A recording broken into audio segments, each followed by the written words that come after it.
दोस्तों मैं एक 24 वर्षीय लड़का हूँ। पिछले मैं 13 साल से मुठ मारते आ रहा हूँ। मैं पर डे जरूर एक बार हस्त मैथुन करता हूँ और मुझे हस्त मैथुन करने से बहुत मजा आता है। कभी कभी तो मैं दिन में 2 बार भी हस्त मैथुन कर लेता हूँ। तो दोस्तों आइए एक कहानी सुनते हैं। एक 24 वर्षीय लड़का बहुत दुबला पतला कमजोर और हाइट से बहुत छोटा यानी 3 से 4 फीट का था। वो अपनी बॉडी बनाने के लिए बहुत कुछ किया करता है, यहाँ तक कि जिम ज्वाइन करता है, काजू बादाम किशमिश चना वगैरह भी खाता है और तरह तरह की चीजों को अपनाता है, तो भी उसका बॉडी नहीं बनता। वो किसी भी फील्ड में जाता है, कहीं पब्लिक प्लेस में जाता है, वो लोगों में से एक अलग ही दिखाई पड़ता है। चेहरों पर दाढ़ी मूंछ लोग अलग ही निगाहों से देखते थे उसे। वो लड़का लोगों के रवैया से परेशान हो चुका था और अपने आप को कोसता है, खुद शर्मिंदगी महसूस करता है कि काश मेरा बॉडी होता, मेरे शरीर की ग्रोथ होता तो आज लोग हमें इस निगाहों से नहीं देखते। पर कर भी क्या सकता हूँ, मैं सारी चीजों को तो अपनाया, मेरा शरीर ही नहीं बनता तो मैं क्या करूँ। अरे मेरे भाई, मैं आपसे एक बात कहता हूँ, उस बंदे को शायद एक बात याद नहीं है कि मेरा बॉडी बनता काहे नहीं है। क्या गलतियां 13 से 24 साल तक करते आ रहे हैं, ये बात उसको अभी तक पता ही नहीं है। तो चलिए इस बात को एक आश्रम में ठहरे गुरुजी से जानते हैं। उस गांव में बहुत दूर से आए हुए थे गुरुजी। उस लड़कों को पता चलता है कि गांव के आश्रम में गुरुजी आए हुए हैं, तो क्यों नहीं मैं गुरुजी के पास आश्रम चलूं और हमारा बॉडी क्यों नहीं बनता इसके बारे में पूछूं। और लड़के गुरुजी के आश्रम पहुंचा और गुरुजी से सवाल करता है कि गुरुजी मेरी बॉडी क्यों नहीं बनता। मैं बॉडी बनाने के लिए हर एक नुस्खे दवा दारू को अपना लिया है पर नहीं कोई काम आता। तब गुरुजी ने उस लड़के की आंखों में झांके और समझ गए कि इस लड़के की बॉडी क्यों नहीं बनता। गुरुजी ने उस लड़के से पूछा, बेटा तुम दिन में कितने बार हस्त मैथुन करते हो।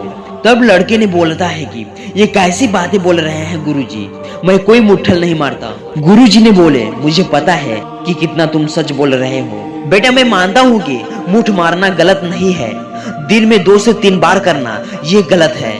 बेटा जब आप अपने शरीर से महत्वपूर्ण चीज को रोज पानी की तरह बहाते रहोगे तो क्या तुम्हारे शरीर की विकास होगा।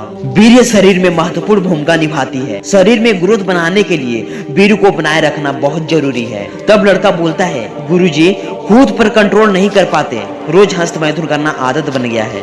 लेकिन गुरुजी हस्त मैथुन करने से बॉडी ना बनना इससे क्या ताल्लुक है। गुरुजी बोले, ताल्लुक है। जिस प्रकार से बाइक चलाने के लिए पेट्रोल की जरूरत है, जिस प्रकार स्मार्टफोन को चालू रखने के लिए बैटरी की जरूरत है, जिस प्रकार एक बल्ब को जलाने के लिए पावर की जरूरत है, ठीक उसी प्रकार एक इंसान की बॉडी बनाने के लिए वीर्य की जरूरत है। और यहाँ आप रोज बहा रहे हो, आप 13 साल से 24 साल तक मुठ मारते आ रहे हैं, तो बॉडी कैसे बनेगी आपकी। जब आप ऐसे ही वीर्य बहाते रहोगे, मुठ मार मार कर वीर्य निकालते रहोगे, तो आपकी बॉडी बिल्कुल नहीं बनेगा। बेटा इस बात को हमेशा याद रखना, वीर्य रक्षा करने से आपको विपरीत लिंग की तरफ से आकर्षण मिलना शुरू हो जाएगा, आपके चेहरे की रंगत में सुधार होगा, आपके बालों में चमक आ जाएगा, आपकी बॉडी लैंग्वेज सुधर जाएगा, बॉडी में ग्रोथ बनाना शुरू हो जाएगा और खूबसूरत दिखने लगोगे। जो लोग अत्यधिक मुठ मारकर वीर्य नाश करते हैं उनके चेहरे की रंगत खत्म हो जाता है, शरीर की ग्रोथ बनाना रुक जाता है, उनका खुद पर से आत्मविश्वास खत्म हो जाता है। ऐसे लोग हमेशा शर्म के साथ अपनी जिंदगी को गुजारते हैं और बॉडी बनाने के लिए दर दर की ठोकरें खाते हैं, तरह तरह की मेडिसिन का उपयोग करते हैं, तो भी बॉडी बन नहीं पाता। अगर किसी भी तरह से मेडिसिन से बॉडी बन भी जाता है तो आगे चलकर बॉडी पर साइड इफेक्ट का असर देखने को मिलता है। तो दोस्तों समझ ही गए होंगे कि मुठ मारोगे तो बॉडी नहीं बनेगा।